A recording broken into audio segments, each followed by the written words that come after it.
The CNBC app. Global market news in one place. Customizable sections and personalized alerts. Stocks tracking, interactive charts and market insights all in your hands. Stay connected. Stay informed. Download the CNBC app today.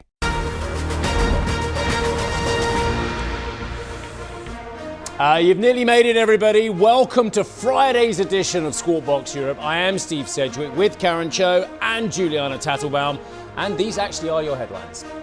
Big deal. The UK and the United States seal the first trade agreement. Not a full free trade agreement, though. We've got to remember that. But it is the first trade agreement of Trump's tariff war. Loose ends remain on the details. With this deal, the UK joins the United States in affirming that reciprocity and fairness is an essential and vital principle of international trade. We think just about everything's been approved. So good for both countries. Attention turns to this weekend's negotiations between the US and China in Switzerland, as President Trump says he may consider lowering the country's sky-high tariff level. Well, it could be. I mean, we're going to see. Right now, you can't get any higher. It's at 145, so we know it's coming down. I think we're going to have a very good relationship.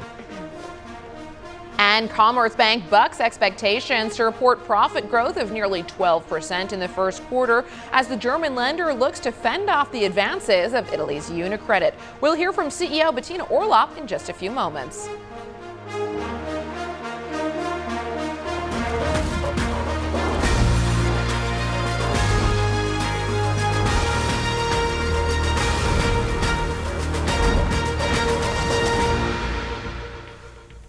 I mean, the news flow... Good morning, ladies. Nice to see you both. Good morning. The news flow over the last 24 hours has been phenomenal. I mean, we are blessed to be in our job. And I mean that. I'm blessed to work with you two every day and this amazing team, but also to have such an interesting job. So I went to the Bank of England expecting to ask Andrew Bailey about a lot of trade questions, which I did, and we'll get to that later on as well. But the news flow just got brilliant throughout the day. So by 3 p.m., actually it was more nearer to 4 p.m, when the President was speaking with the Veep behind him and Lord Mandelson as well, someone I've interviewed many times over the decades as well. It just was amazing news flow. The question I guess we need to start disseminating for our viewers today is, what does this mean for the United States? What does it mean for the United Kingdom? And what does it mean for the world? And the answer is an awful lot. So we're not going to get through all of it in this opening chat. I'll start off with an opening foray. I think this is very, very good news potentially for ending the first phase of this trade war. I think it's very, very good news for the United States investors, for UK investors. I think there are enormous questions. This is clearly not a full free trade agreement. And anyone who says so, it's just not. It may well become that. It's not. But it does lay a template for swifter negotiations to take the bite out of further wrangling and issues by the end of this 90 days, which I think potentially elongates the period where the market gets a reprieve. I thought there was a lot of fuss about nothing, I've got to say. I was reading the context of the negotiation, and given the furor that Trump has created with these tariffs and setting some sort of reciprocal level for a lot of countries and then a pause, and this is the first major trade deal, it felt like a lot of what he managed to eke out in terms of concessions could have really been negotiated through a state visit. And we know when there are state visits, there are often big deals that are cut, for instance, around Boeing. Couldn't that have been achieved, the extra orders through a state visit rather than some sort of trade war? So it was interesting to see the headline style over substance, because that was my immediate takeaway, that there wasn't a huge amount. And the reality is the starting point, the haggling position for the UK was a much worse starting point than it would have been if there were just typical negotiations with any incoming regime. So what really was achieved yesterday? Well, the reality for a lot of countries is that best of it will be a 10% baseline rate, which is still much higher than a lot of countries have been used to with the United States. So is this really a win for risk on assets? I think it's a fair enough that it's not a comprehensive deal. But if you look at the market reaction, investors were encouraged by the fact that a deal did come through. And I think the read across for other countries is, yes, we are looking most likely at this 10% baseline tariff remaining in place for the rest of the world. And maybe we see negotiation to bring the additional tariff rates down. But 10% is pretty hefty. UBS pointing out that 10% tariffs are incredibly tough for OEMs. For example, OEM margins are just 9%. So that is a net worse position than where we were pre-April 2nd. Unless more of those vehicles are made stateside. It's a good point. We'll part that because we've got so much to say.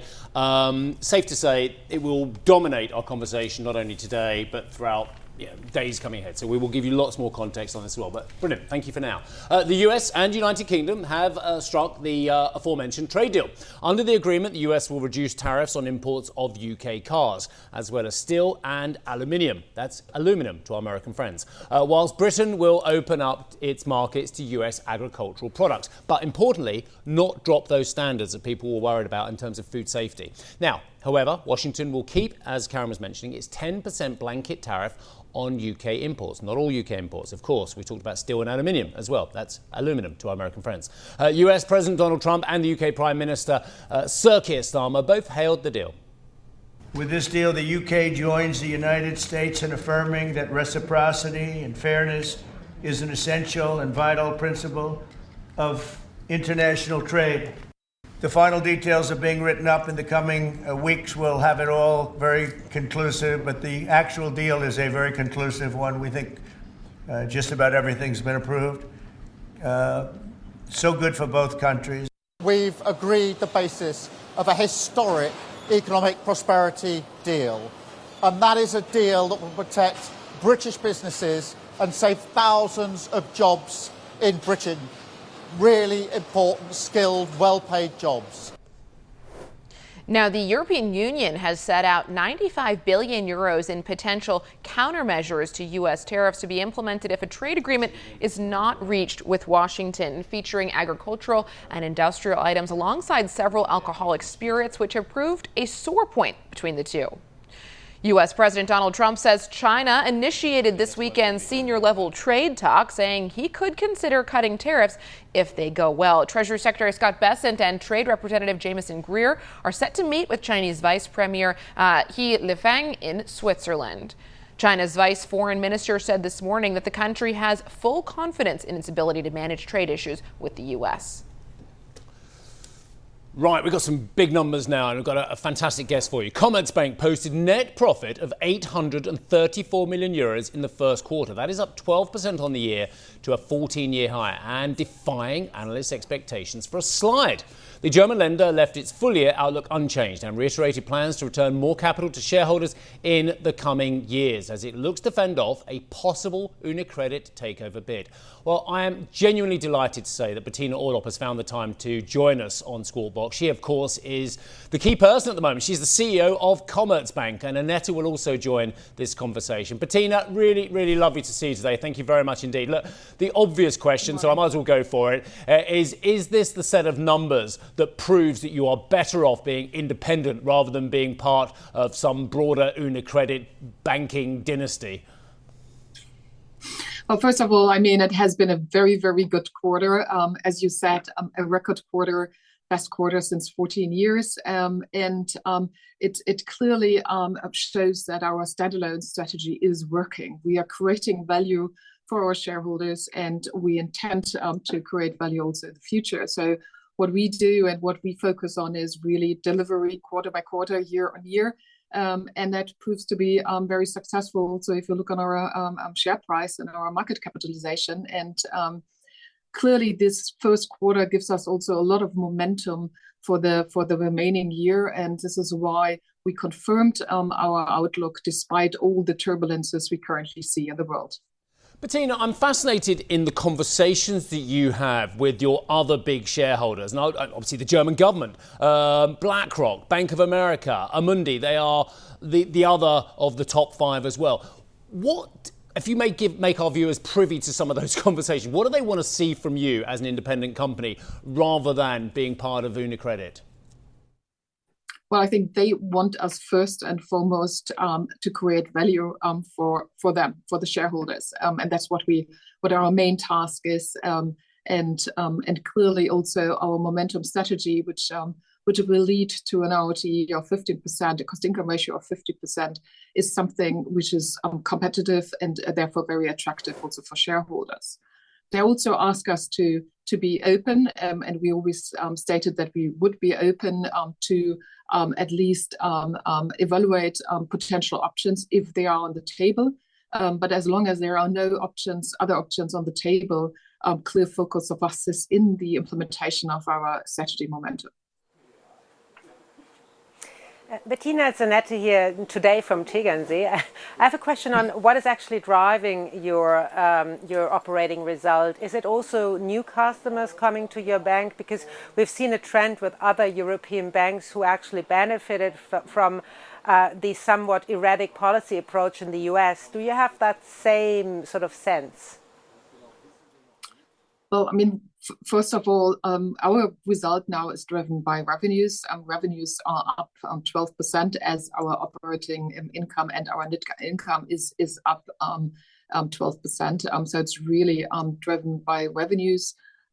It's not necessarily new customers, but it's also very solid customers with our existing clients.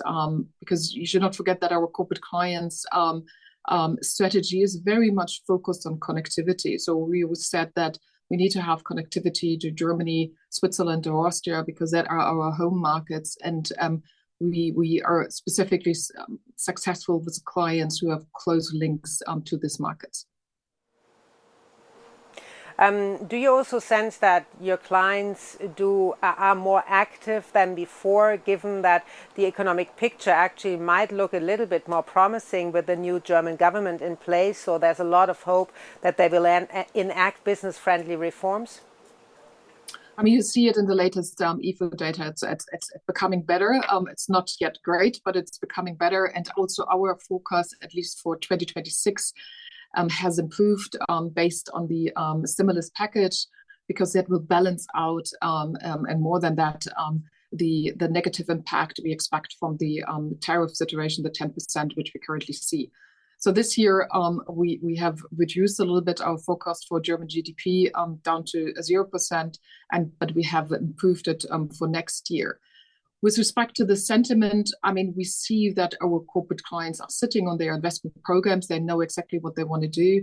I think it's positive that we now have a government with a very attractive stimulus package.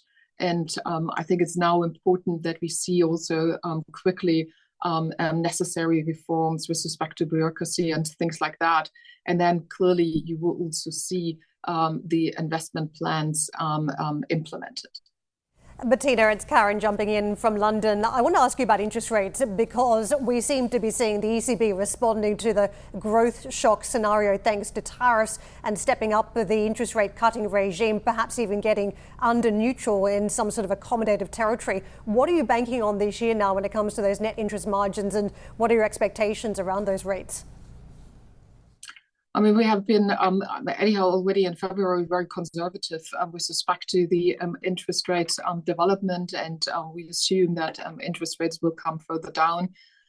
Latest assumption is that end of this year, we will end up with something around 1.75%. And that's what we also take into account. And also for the coming years, we expect that. What we see is a steepening, when you look on the forward rates, a steepening of the interest rate curve that is supportive for our business model. And net interest margin necessarily should not change significantly. I'm curious about the loan book, because it seems to be a sweet spot sometimes between lower enough interest rates to encourage borrowers to take out more loans, whether it's mortgages, business loans or personal loans or anything else in that category. Also confidence. And we know domestically there's been huge hopes pinned on this fiscal stimulus package in Germany.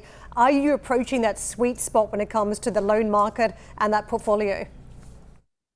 Well, I mean, we have very attractive growth rates planned, embedded in our plan. So we expect that we will see a significant loan growth on the corporate client side, because we see the necessity of our corporate clients to really invest, and we are at their side to support them in financing their transformation plans. And that is something which is now even more supported by the stimulus package. On the private client side, we have seen already a recovery with respect to mortgages and partly also consumer loans, which is, however, not our main focus area. So our key focus is really on the corporate client side, and there we expect an 8% growth with respect to loans for the coming years every year. Bettina, thank you very much for joining us today. Bettina Oilop with us, the CEO of Commerzbank, and thanks to Netta as well. We will continue the conversation on banking consolidation and the outlook for the sector on Monday with the Unicredit CEO, Andrea Orcel. Don't miss that exclusive conversation at 6:30 London time. Just a step back. How lucky are we? How lucky are we that, when the biggest story in European banking, we get to speak to Orcel and Orlop? Yeah. We're very fortunate, aren't we? I know, and there's a lot of rubbish jobs out there, but this isn't one of them. And of course, you just spoke to the Bank of England yesterday, so again, no shortage of heavy hitters. Yeah, no, we'll do that in a minute, yeah. Yeah. Let's push on to the rest of the banks. As Italian lender Monte dei Paschi reported 413 million euros in first quarter net profit, up almost a quarter on the year and comfortably beating expectations. The bank also said it was proceeding on schedule with its plan to execute a bid for rival Mediobanca. A lot in the background of this story, I've got to say, in that Italian banking and insurance consolidation story. There's so many different pieces to this puzzle. It really is a complex web. Coming up on this program, the Bank of England delivers an expected rate cut, but with an unexpected vote split. We'll have the details, plus the EU unveils potential countermeasures if tariff negotiations with Washington don't result in an agreement. And we'll be joined by the former UK Trade Minister Penny Mordaunt as the UK and US seal the first trade agreement of Trump's tariff war. That conversation is at 9:15 BST.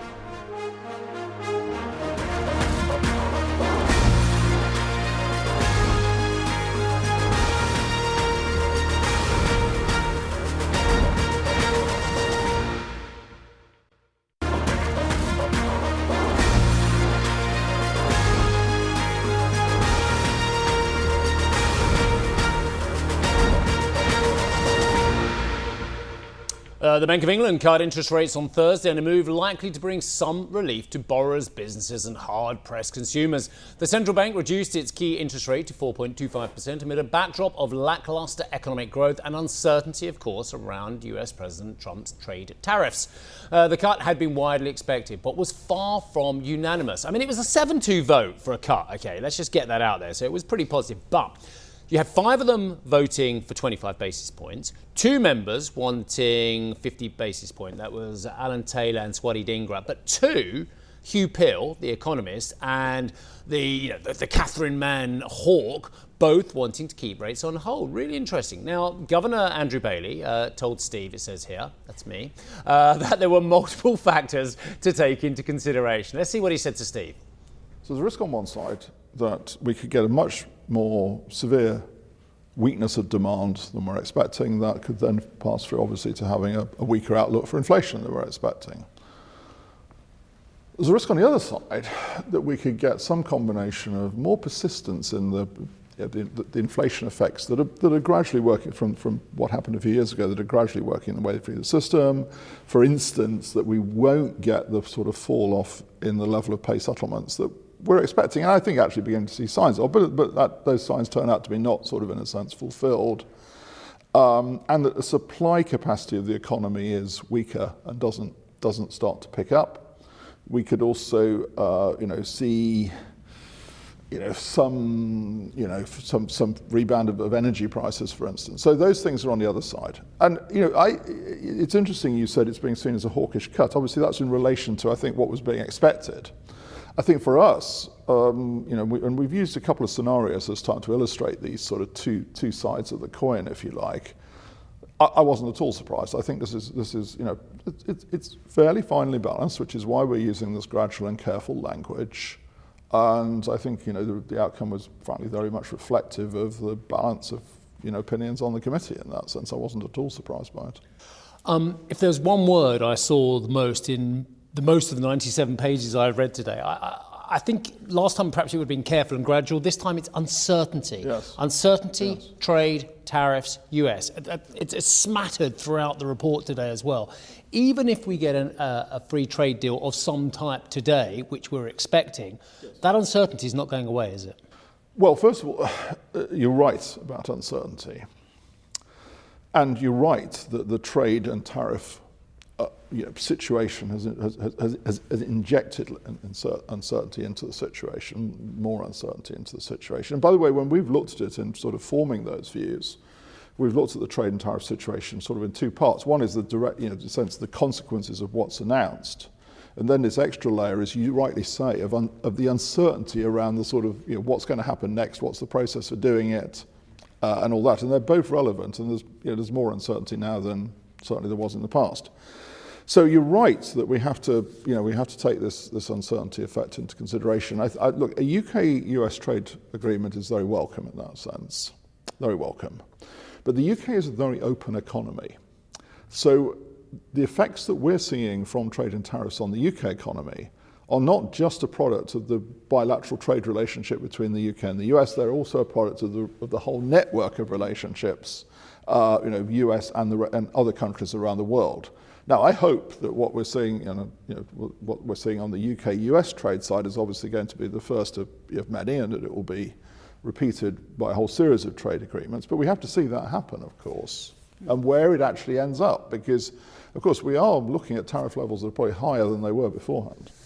So, if you can watch the whole interview, it's out there somewhere. But the fact of the matter is, I had 6 minutes with the governor. That we're on a rotation. Me, the BBC, Sky, Bloomberg, ITN, Channel 4. So on a rotation. So I had my 6 minutes, and I asked one question about the split, and the rest were about Trump and tariff and uncertainty. And to be honest, I got the impression that we were on the same page. And that is, yeah, it's uncertain, and yeah, we don't know what's going to happen yet. So I actually mentioned to the governor. I spoke to my head of news yesterday. She goes, you want to go into the lock-in? The 2 hours where you're just there, no phones or whatever, and you get to read this, the NPR. And I said, I really do. And I get a lot out of it because I can sit there. It's a bit like being back at school in the 80s, Not that many of you remember that, but you two certainly won't. But it's kind of like, no distractions. And I honestly got through most of the 96 pages of this report.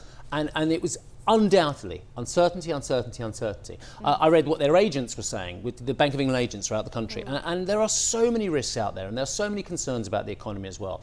So I learned that the Bank of England, here's the big reveal, are in the same boat as us. They genuinely don't know, and I think that split of the three-way split, and it's kind of what we said yesterday morning as well. It's like they're going to say gradual and careful, which they did, but I didn't realise quite how many times uncertainty was going to turn up in this report. It's not an autopilot too, and that was the message from Bailey, that the policy is not an autopilot. And to your point about sort of what comfortable journey they're embarking upon, it feels as though they're in manual now. They've got the power of steering, and they're potentially doing a U-turn, with the handbrake and going in the opposite direction, because we don't know what is potentially. I mean, who knows? Can you honestly say that you know where tariff policy is going from here? Do you know what those international conditions are going to look like? I think what I can say with some certainty is that the economy isn't going to skyrocket from here. And I'll just add in the inflation thing, because another bit I read.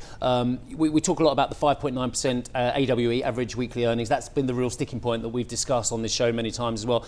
They're pretty confident that's going to go down to a highish 3 handle by the end of the year. And that's one of the key, that takes out one of those factors that worried about the upside. So you're absolutely right. I can't tell. Bookend that. I think what we've been talking about, though, has been this higher for longer scenario, and that was normalising, coming back to neutral. But I don't think when it comes to the Bank of England or the ECB or others, we're talking about the same scenario that we were throughout last year, that we're going to end up at neutral. It could be more accommodative in some senses. It could be holding the line when we thought we'd be cutting more, or in fact, it could be like the Fed, really trapped in a corner now, not sure which direction it's going to be jumping, was my point around just what type of gears they're in and what sort of manoeuvring is going to take place. Steve, I thought it was really interesting that you focused so much on trade in the interview, and Andrew Bailey was willing to answer your questions, because it was actually in stark contrast to the Fed. Jerome Powell, during the press conference, was asked by many reporters about his views, but he didn't take the bait. He wouldn't weigh in, and that was really different, I thought, to Andrew Bailey and what he told you about China. Ultimately, that it's not just about a US-UK trade deal. The UK doesn't operate in a vacuum, and it's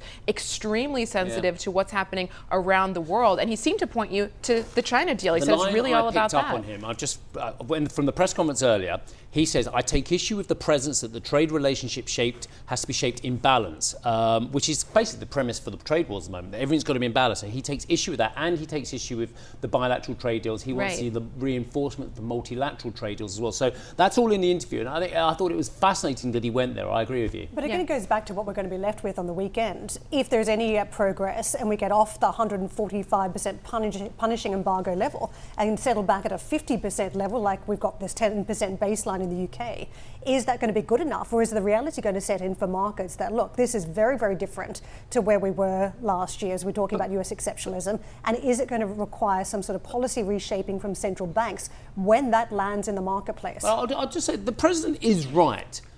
and he's actually right on quite a few things. It's just kind of how it translates to the rest of the world. He's right that this current relationship on the deficit with the rest of the world cannot continue for America. It cannot go on this ruinous path forever. Something needs a reset.